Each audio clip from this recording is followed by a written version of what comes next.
और सजनों, इसके बाद भगवान जब वृंदावन को छोड़ करके आए हैं और गुरुकुल में पढ़ने के लिए गए हैं, नंद बाबा को लौटा दिया है, अब वृंदावन को भूल नहीं पा रहे हैं। शाम होते ही यमुना के किनारे आकर के बैठ जाते हैं। यमुना वृंदावन से बहती हुई मथुरा आती है और महाराज उस यमुना की ओर टुकुर टुकुर देखते रहते हैं। अगर कमल का फूल बहता हुआ आता है तो उसे हृदय से लगाते हैं, जरूर मेरे ब्रजवासियों ने भेजा होगा, मेरी राधा ने भेजा होगा, याद करते हैं। भगवान कहते हैं अगर भक्त मुझे नहीं भूलता तो मैं भक्त को भूल नहीं सकता। जैसे बचता है मैं उसको वैसे ही बचता हूं। भगवान के सखा हैं उद्धव। उद्धव देखते ही निर्गुण निराकार परमब्रह्म परमात्मा, ये किसके लिए रोते हैं, किसके लिए आंसू बहाते हैं? भगवान को रोते हुए देख करके उद्धव ने कहा, प्रभु आप किस लिए रोते हो, आप परमात्मा हो।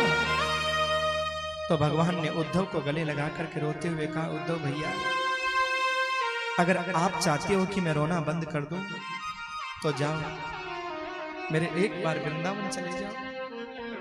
गच्छोद्धवं व्रजं सौम्यं प्रीतोर्नो प्रीतिमावह गोपीनां मद्वियोगात् मत्संदेशे विमोचय।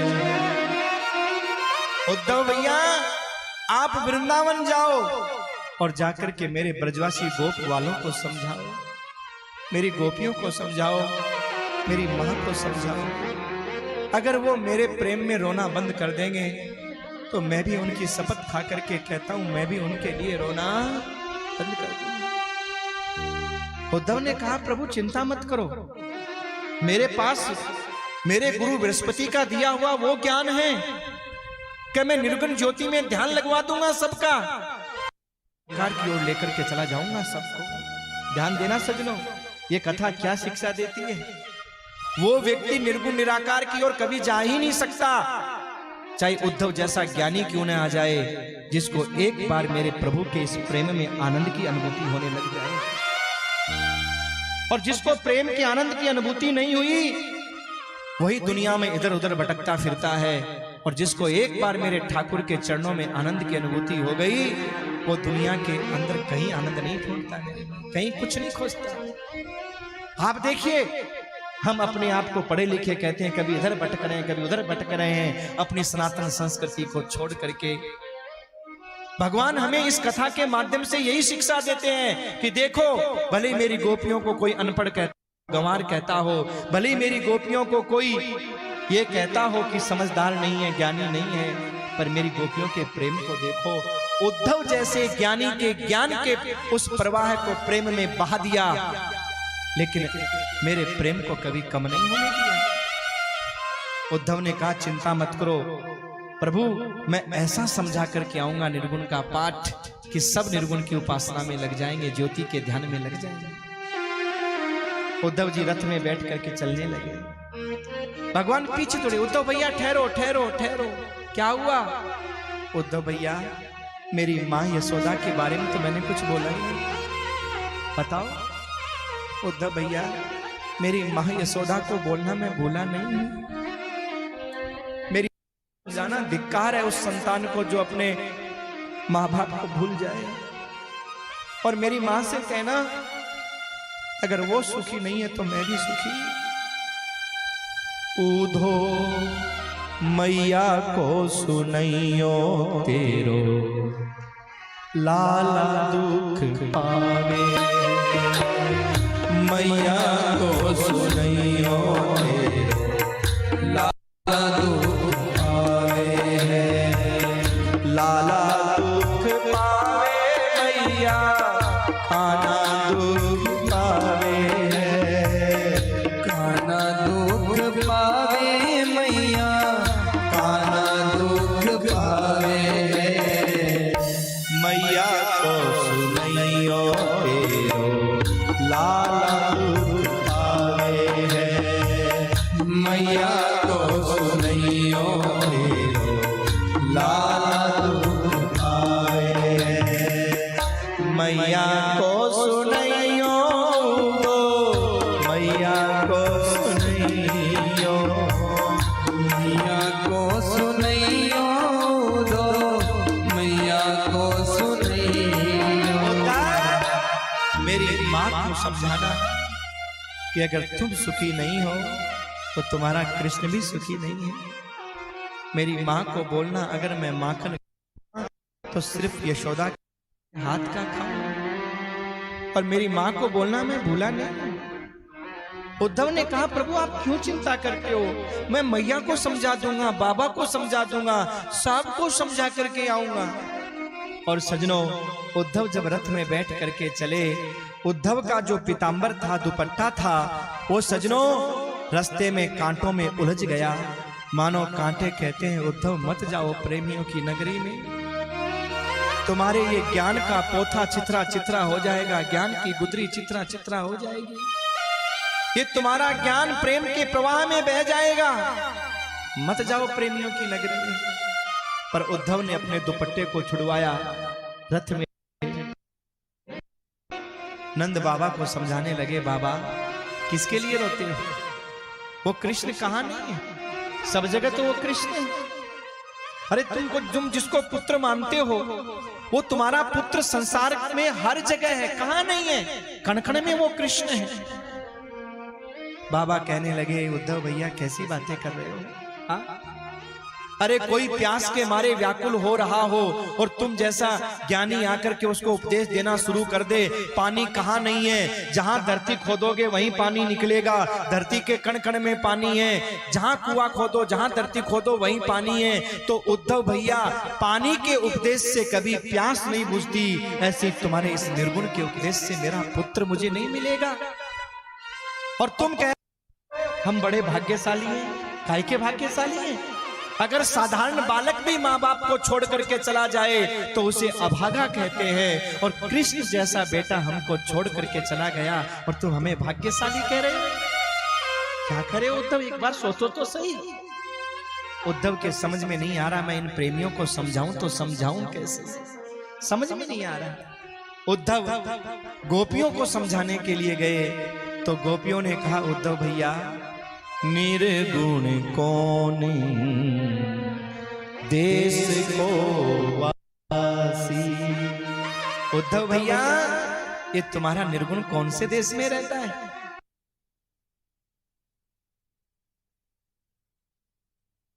मन हमारा लौटा करके वापस ला दो, हम तुम्हारे निर्गुण में लगा देंगे।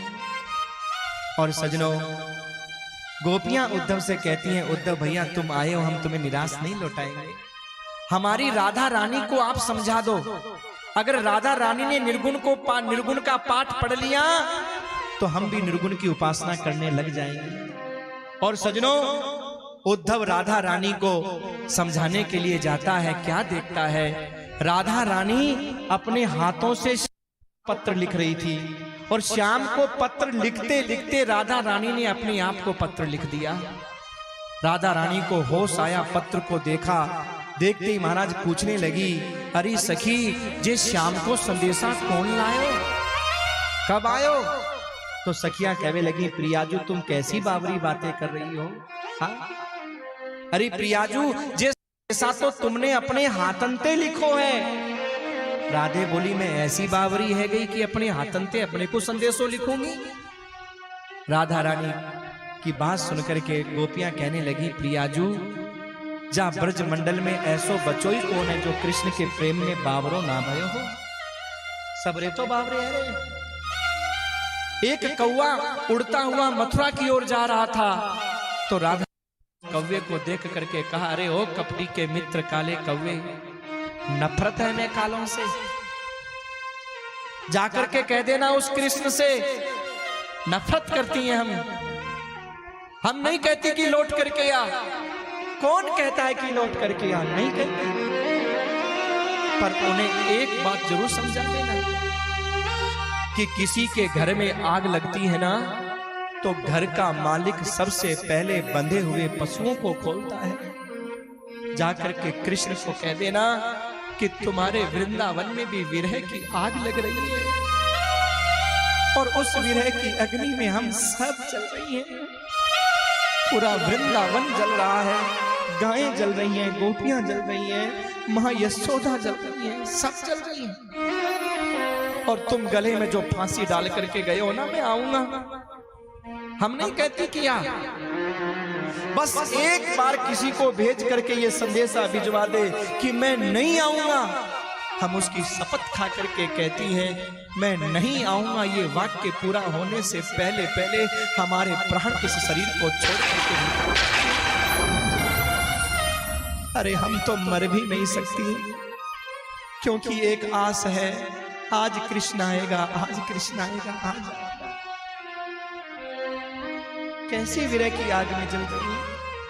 कोई लकड़ी को जलाता है तो कोयला बनती है, कोयले को जलाता है तो राख बनती है, और हम तो ऐसे विरह की आग में जल रही हैं, न कोयला बन पाई ना राख बन पाई।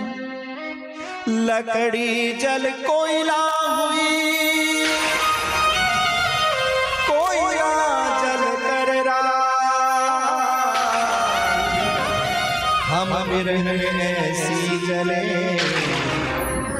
कोयला हुई मेरा। जो मैं सो जान करे दुख हो, नगर ढिंढोरा पीट दी, सखी प्रेम ना करियो।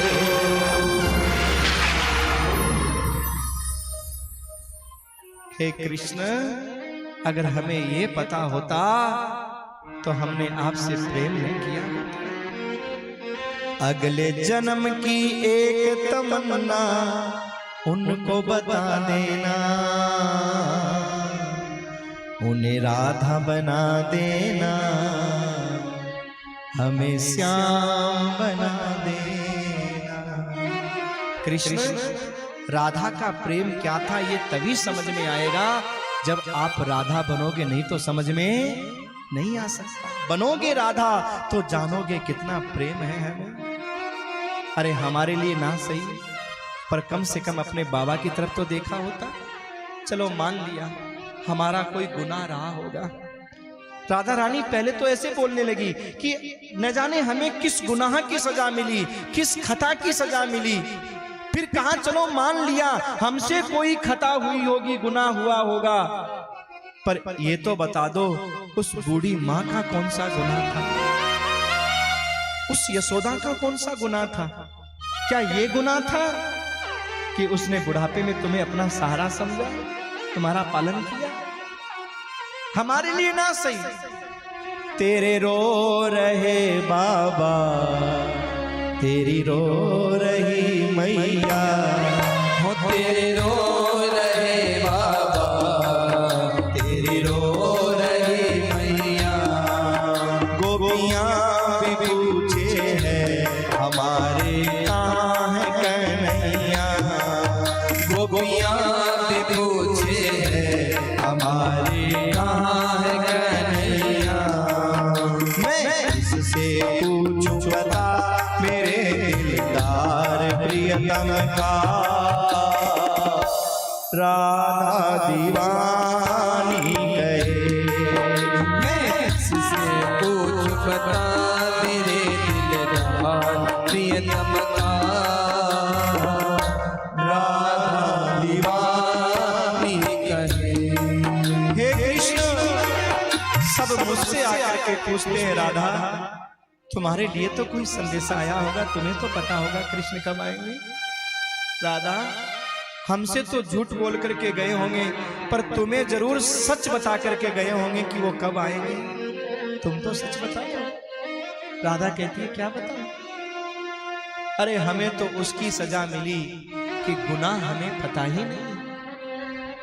आज तक दुनिया में ऐसा कोई जजमेंट नहीं हुआ जिसमें महाराज सजा सुना दी गई हो और अपराधी को अपराध बताया ही नहीं गया हो। पर कृष्ण आपने तो वो सजा दी है जिसमें हमारा गुनाह बताया ही नहीं। हमारी खता क्या थी, हमारा गुनाह क्या था? अगर गुनाह बता दिया जाए तो सजा भोगने में इतना दर्द नहीं होता, पर जब गुनाह पता नहीं होता तो दर्द ज्यादा होता है। कृष्ण क्या हो गई खता जो छोड़ दिया मोहन, क्या हो गई खता जो छोड़ दिया मोहन, क्यों रूठ गए हमसे वादा तोड़ दिया मोहन, क्यों रूठ गए हमसे वादा तोड़ दिया मोहन, क्या किया है इनाम हमारे सच्चे प्रेम का, राधा दीवानी कहे।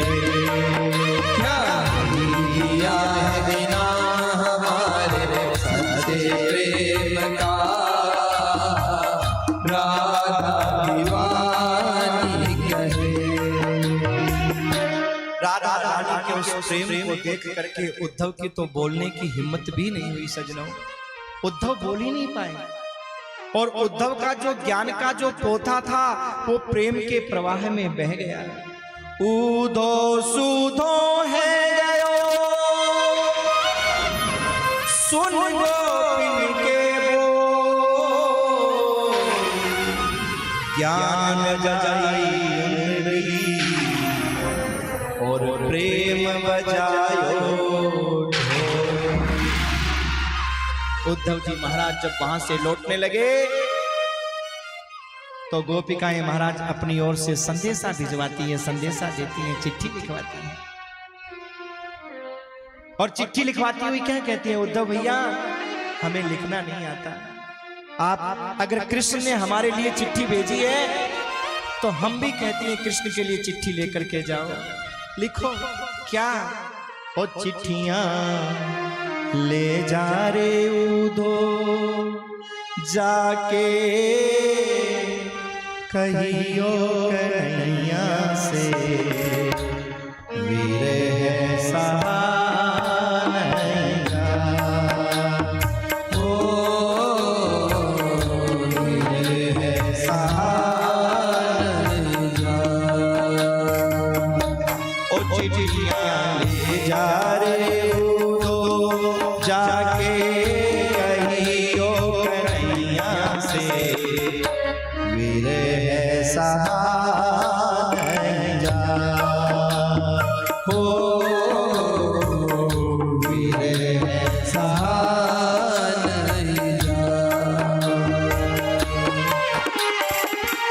कैसी है निगोड़ी मेरी हाथों की रेखा, कैसी है गोड़ी मेरी हाथों की रेखा, गए जो कन्हैया तो फिर मुड़ के न देखा, गए जो कन्हैया तो फिर मुड़ के न देखा।